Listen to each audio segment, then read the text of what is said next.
देवशयनी एकादशी व्रत कथा 17 जुलाई। युधिष्ठिर ने पूछा, भगवन, आषाढ़ के शुक्ल पक्ष में कौन सी एकादशी होती है? उसका नाम और विधि क्या है? यह बतलाने की कृपा करें। भगवान श्री कृष्ण बोले, राजन, आषाढ़ शुक्ल पक्ष की एकादशी का नाम शयनी है। मैं उसका वर्णन करता हूं। वह महान पुण्यमयी, स्वर्ग और मोक्ष प्रदान करने वाली, सब पापों को हरने वाली तथा उत्तम व्रत है। आषाढ़ शुक्ल पक्ष में शयनी एकादशी के दिन जिन्होंने कमल पुष्प से कमललोचन भगवान विष्णु का पूजन तथा एकादशी का उत्तम व्रत किया है, उन्होंने तीनों लोकों और तीनों सनातन देवताओं का पूजन कर लिया। हरिशयनी एकादशी के दिन मेरा एक स्वरूप राजा बलि के यहां रहता है और दूसरा क्षीरसागर में शेषनाग की शैया पर तब तक शयन करता है जब तक आगामी कार्तिक की एकादशी नहीं आ जाती। अत आषाढ़ शुक्ल पक्ष की एकादशी से लेकर कार्तिक शुक्ल एकादशी तक मनुष्य को भलीभांति धर्म का आचरण करना चाहिए।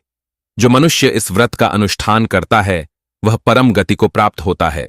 इस कारण यत्नपूर्वक इस एकादशी का व्रत करना चाहिए।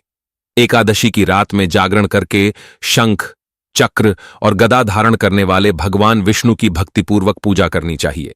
ऐसा करने वाले पुरुष के पुण्य की गणना करने में चतुर्मुख ब्रह्मा जी भी असमर्थ हैं। राजन, जो इस प्रकार भोग और मोक्ष प्रदान करने वाले सर्वपापहारी एकादशी के उत्तम व्रत का पालन करता है, वह जाति का चांडाल होने पर भी संसार में सदा मेरा प्रिय रहने वाला है। जो मनुष्य दीपदान, पलाश के पत्ते पर भोजन और व्रत करते हुए चौमासा व्यतीत करते हैं, वे मेरे प्रिय हैं। चौमासे में भगवान विष्णु सोए रहते हैं, इसलिए मनुष्य को भूमि पर शयन करना चाहिए। सावन में साग, भादों में दही, क्वार में दूध और कार्तिक में दाल का त्याग कर देना चाहिए। जो चौमसे में ब्रह्मचर्य का पालन करता है वह परम गति को प्राप्त होता है। राजन, एकादशी के व्रत से ही मनुष्य सब पापों से मुक्त हो जाता है। अथ सदा इसका व्रत करना चाहिए, कभी भूलना नहीं चाहिए। शयनी और बोधिनी के बीच में जो कृष्ण पक्ष की एकादशियां होती हैं, गृहस्थ के लिए वे ही व्रत रखने योग्य हैं। अन्य मासों की कृष्ण पक्षीय एकादशी गृहस्थ के रखने योग्य नहीं होती। शुक्ल पक्ष की सभी एकादशी करनी चाहिए।